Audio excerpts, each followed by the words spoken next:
যে 2 বছর পূর্ণ হয়েছে। আমরা যখন রবীন্দ্র ভবনে সেখানে এই অনুষ্ঠানটা অনুষ্ঠিত হলো, সেখানে আমাদের মাননীয় মুখ্যমন্ত্রী ওনার বক্তব্যের মধ্যে বলেছিলেন যে আমাদের রাজ্যের যে কাজ করার ধরন পরিবর্তন হয়েছে, যে আমাদের কাছে যে ফাইলটা আছে এটা একটা সময় 1 মাস 1.5 মাস 2 মাস ঘুরত, এখন বর্তমান সময়ে একদিনেই সেটা আমরা সেই ফাইলটাকে ছেড়ে দিই। আমি এই কথাটা এর জন্য বলছি যে ওই বামপন্থী একজন নেতা গতকালকে যে তিনি প্রেস করে বলছিলেন যে এই পরিবর্তনটা 2 বছর পূর্তির অনুষ্ঠানটা প্রতিশ্রুতি খেলাপের নাকি সেই অনুষ্ঠান হচ্ছে। আমি ওনাদেরকে বলতে চাই যে আমি উত্তর জেলার থেকে আসি, অর্থাৎ আমাদের ত্রিপুরার শেষ প্রান্ত থেকে আসি।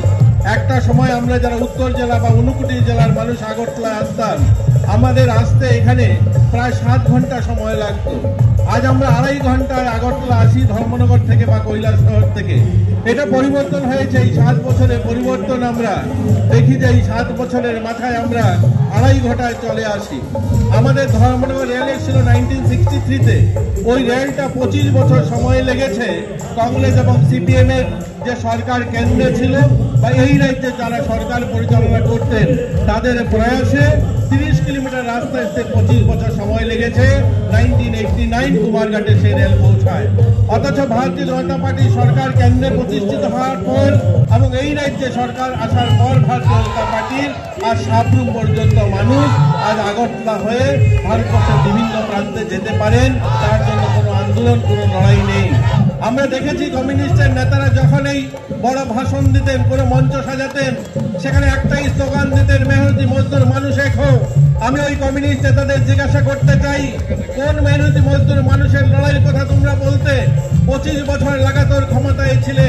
ত্রিপুরার যে পূর্ণ রাজ্যের 52 বছরের 35 বছর তোমরা ক্ষমতায় ছিলে, অথচ এই রাজ্যের শ্রমিক যারা চা বাগানে বসবাস করে তাদেরকে 1 ছটাক জমি দিতে পারোনি তোমরা।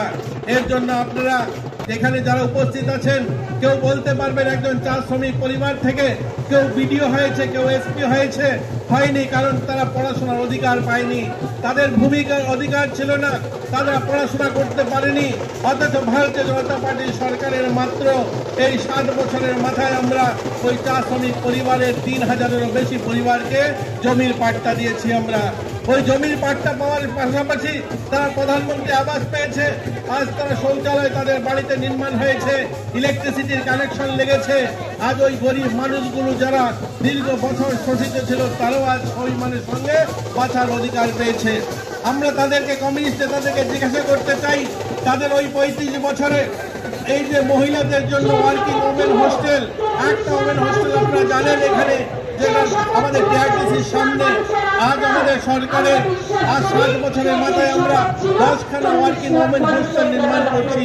আরেকদিকে যাদের 35 বছর শাসন ছিল একটা ওমেন হোস্টেল তারা তৈরি করেছে। পরিকাঠামোর কথা তারা বলেন, আজ স্বাস্থ্য পরিকাঠামোয় প্রায় 1000 কোটি টাকার কাজ চলছে। এই লাস্ট 2 বছরে আমাদের রাজ্যে আপনারা জানেন ডেন্টাল কলেজ তৈরি হয়েছে। এই ডেন্টাল কলেজের জন্য ছাত্রাবাস প্রায় 200 কোটি টাকা খরচা করে ছাত্রাবাস তৈরি হচ্ছে। জিবি হসপিটালে মা ও শিশুদের জন্য পরিকাঠামো গড়ে উঠছে প্রায় 200 কোটি টাকার। আপনারা জানেন বিশ্রামগঞ্জে নেশা মুক্তি কেন্দ্র বা ডি এডিকশন হসপিটাল, তার জন্য প্রায় 150 কোটি টাকা খরচা করা হচ্ছে এবং প্রত্যেকটা জেলাতে একটা করে ডি এডিকশন হসপিটাল স্থাপন করা হচ্ছে।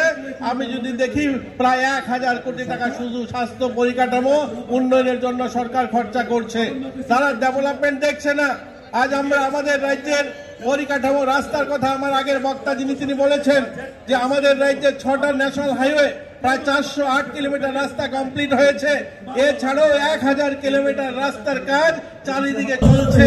যে ন্যাশনাল হাইওয়ে আজ ধর্মনগর বা কৈলাসহর খোয়াই কমলপুরের মানুষ যারা আমরা সাবরুম যেতে হয় আগরতলা শহর হয়ে, এখন যদি সেই রাস্তাটা খোয়াই এবং তেলিয়ামুড়া হয়ে যে রাস্তাটা যাচ্ছে অমরপুর হয়ে শান্তির বাজার বেরোবে, আমাদের জন্য প্রায় 2 ঘন্টা সময় বেঁচে যাবে। আর চারিদিকে রাস্তার যেমন জাল বিছিয়ে দিচ্ছে, তেমনি স্বাস্থ্য পরিকাঠামো উন্নয়ন, তেমনি শিক্ষার পরিকাঠামো উন্নয়ন। আমাদের রাজ্যের জনজাতি এলাকায় আমরা দেখতাম যে 4টা একলব্য মডেল বিদ্যালয় ছিল, আজকের দিনে দাঁড়িয়ে 21টা মডেল বিদ্যালয় স্থাপন করা হচ্ছে। তার মধ্যে 12টা বিদ্যালয়ের প্রায় করেছিল, যেখানে আজ থেকে হয়তো 6 মাস 1 বছরের মাথায় 6টা স্কুল চালু হবে। আজ আমরা মানুষকে বিশ্বাস করে আমূল পরিবর্তন এসেছে। 800 উপরে স্মার্ট ক্লাস তৈরি করা হয়েছে। আজ স্কুল, আজ বিদ্যাজ্যোতি স্কুল, সার্বিকভাবে যদি আমি বলি যে উন্নয়নের একটা জোয়ার বইছে। কমিউনিস্টের নেতারা বলেন যে আমাদের 7 বছরের পরিবর্তন করেছিলাম। আজকে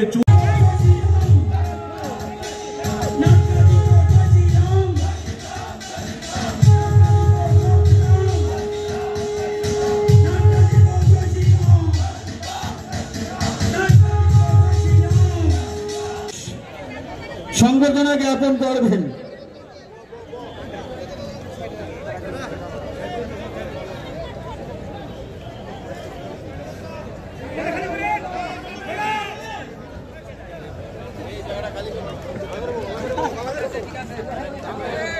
দেখাইছো তুমি একদম পরিষ্কার।